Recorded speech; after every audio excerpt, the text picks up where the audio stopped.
Oscar, este cuadro económico grave, indudablemente, al igual que la situación de la inseguridad del país, nos coloca ante una situación muy especial, ¿no? En Venezuela estamos viviendo, en materia de seguridad, una inseguridad atípica, no es propiamente venezolana, tiene muchos elementos de importación, ¿no? En buena parte de los hechos más bochornosos y de los delitos más graves que se cometen, aparece algo relacionado con el paramilitarismo colombiano. Entonces, se habla de un estallido social, la gente obstinada de las colas, contra la medicina y los alimentos, se desespera y al mismo tiempo se habla de que hay un trabajo militar de sectores más radicales de la oposición. La combinación estallido social, participación de militares, afectaría indudablemente el proceso constitucional del país. Eso es una fatalidad de seguir el curso que llevamos. ¿Qué opinas?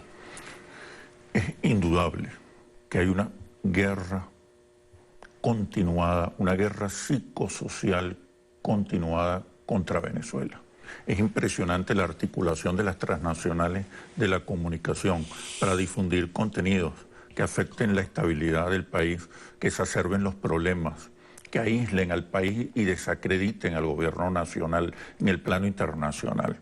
Es impresionante. Me comentaba un periodista, para señalar solo una anécdota, me comentaba un periodista europeo que en el viejo continente, cuando estuvo cubriendo las pasadas elecciones parlamentarias, que en el continente en el viejo continente, todos los ciudadanos pensaban que en Venezuela Leopoldo López era un gran líder de masa y convocaba a las mayorías que se movilizaban cada vez que levantaba la voz.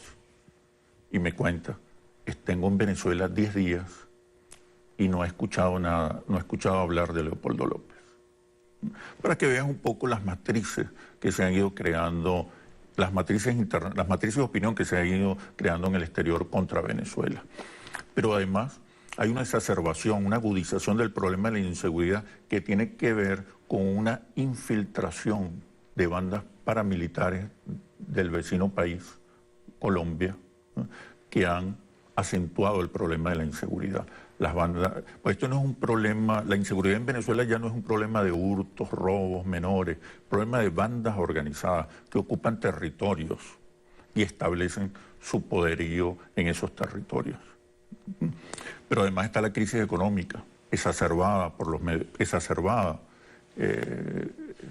por distintos factores. Pero si bien eso es verdad, y le permite a la oposición ahora retomar la estrategia que ha mantenido durante los últimos 17 años de sacar de raíz al chavismo a través de la profundización de la crisis política que cabalga sobre la crisis económica para presionar la salida del presidente Maduro. También es cierto, si bien todo eso es cierto, también es cierto que el gobierno nacional ha alimentado esas estrategias con las desacertadas políticas económicas o con la ausencia de decisiones oportunas. ¿Cómo es posible que no se hayan tomado decisiones con respecto a la política cambiaria desde hace 2 años?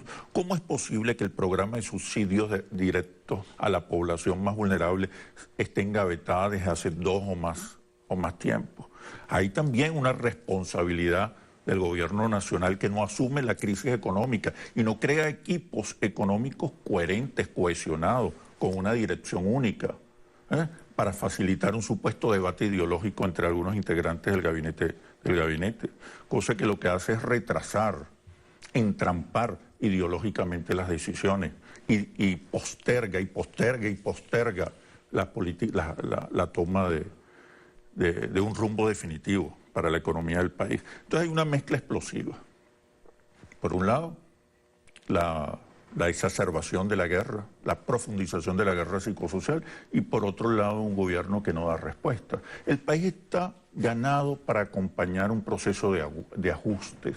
Lo que quiere ver es el porvenir más claro.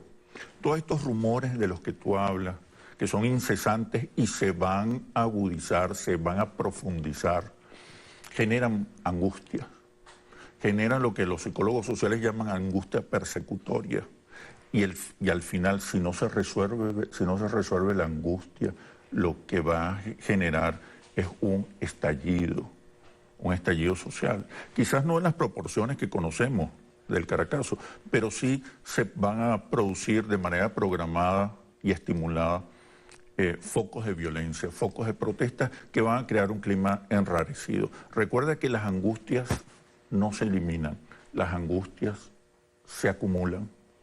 Y llega un momento que el recalentamiento de estas angustias provocan estallidos, violencia y movilizaciones y protestas violentas.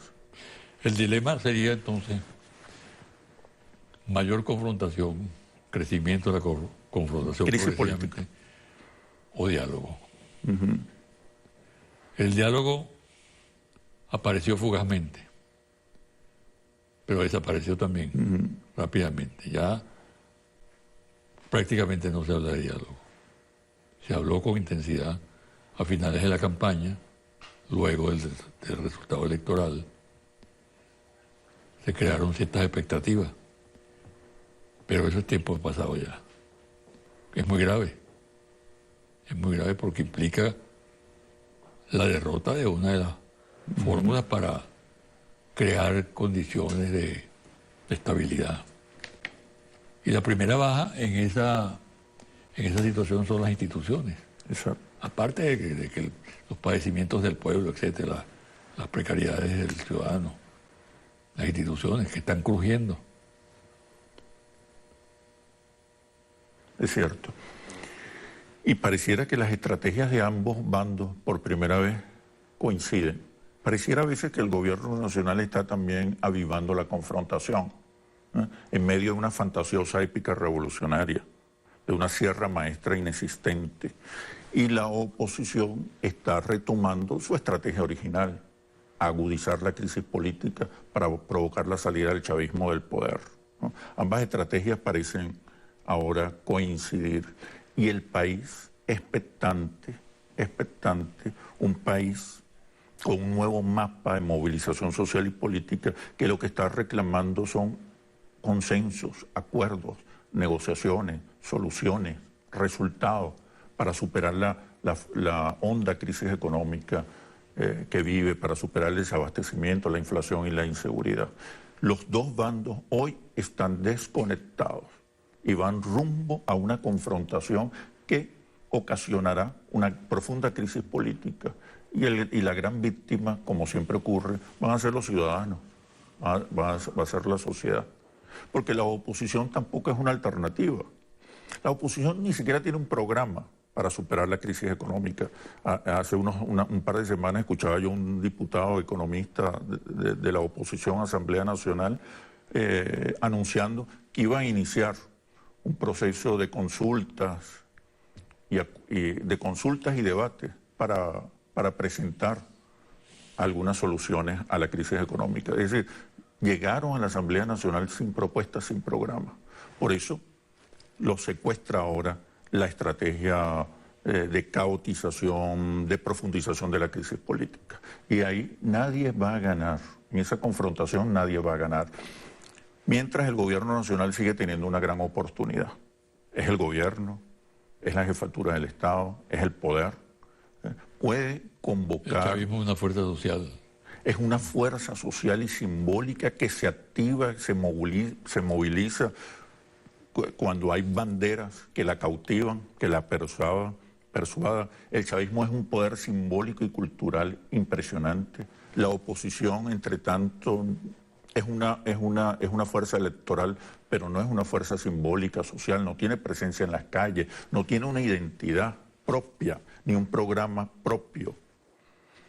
Se ha nutrido y ha avanzado a partir de los errores de su adversario. La gran oportunidad la tiene el presidente Nicolás Maduro, anunciar un gobierno que se sostenga a partir de consensos con otros factores de la sociedad venezolana, no necesariamente con la oposición, con otros factores de la sociedad venezolana, sobre todo con el sector privado, para avanzar en las soluciones de los problemas económicos.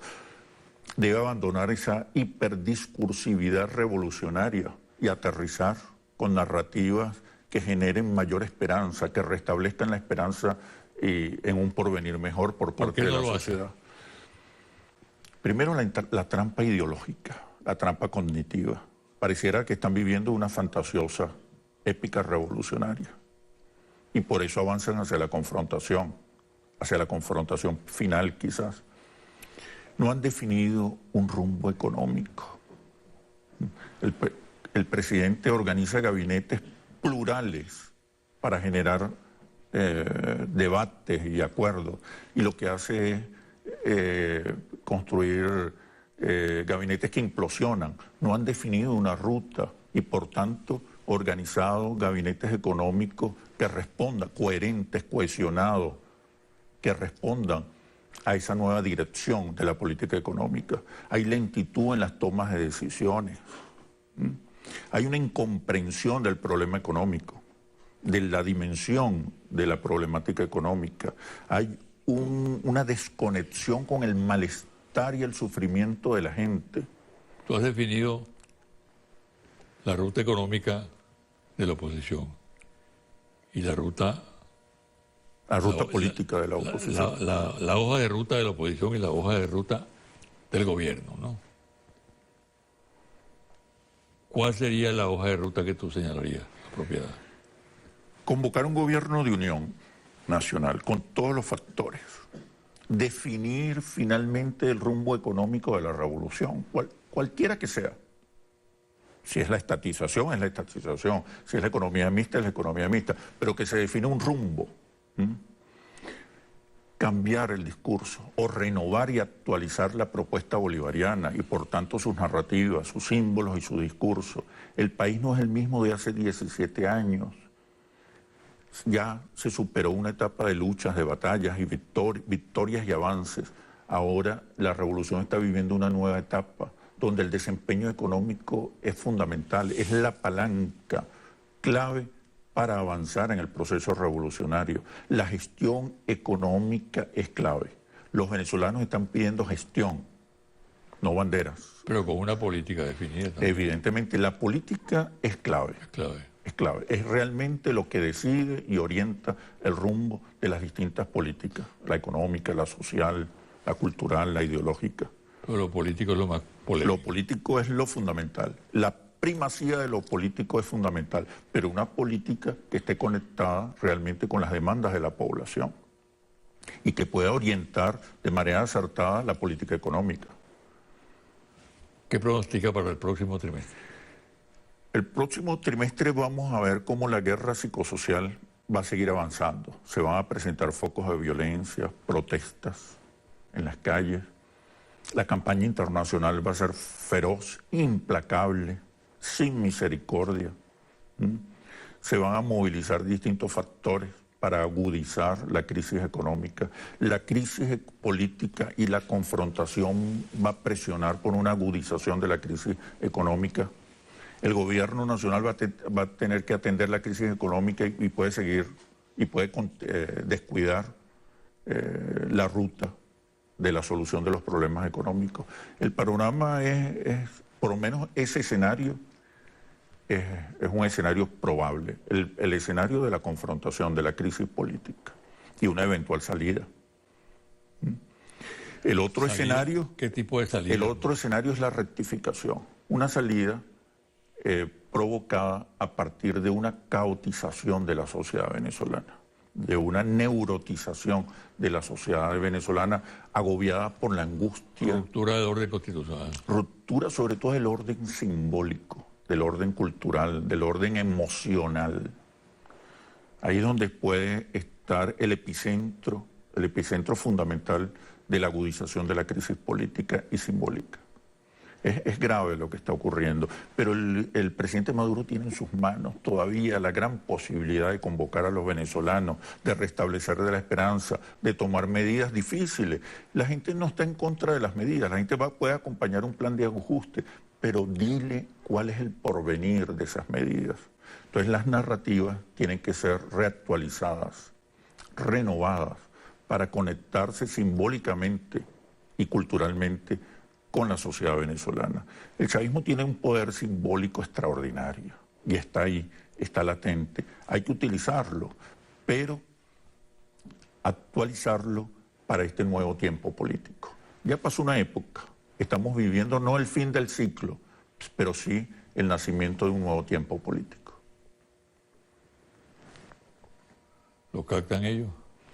Creo que hay incomprensión, de lado y lado, creo que hay incomprensión. La crisis política no va a beneficiar a la oposición tampoco, porque la oposición está desprovista de símbolos, de narrativas y de propuestas, de programas.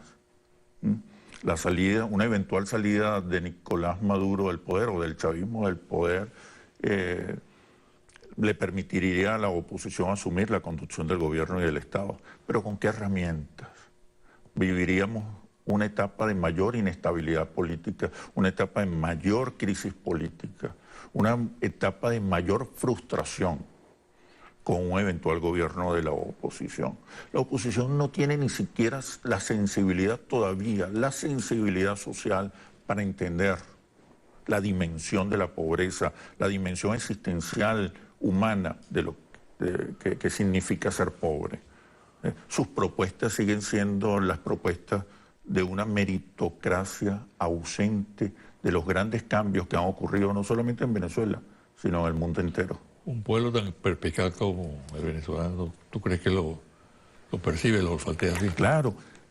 En enero, más del 50%, exactamente el 52-53%, prefería que el presidente Nicolás Maduro resolviera los problemas económicos, contra un 44% que prefería que viniera un gobierno de oposición. Todavía las expectativas positivas están más asociadas al chavismo que a la oposición. Y esa es la gran oportunidad del presidente Nicolás Maduro. Pero debe aterrizar, debe ya bajar de la sierra maestra fantasiosa y aterrizar en los problemas de la gente, acompañar a la gente, vincularse con la gente, establecer la conexión emocional que tanto éxito y victorias le proporcionó al comandante Hugo Chávez. Ese es el gran reto del gobierno del presidente Nicolás Maduro, reconectarse de manera discursiva y simbólica con las nuevas banderas de la sociedad venezolana.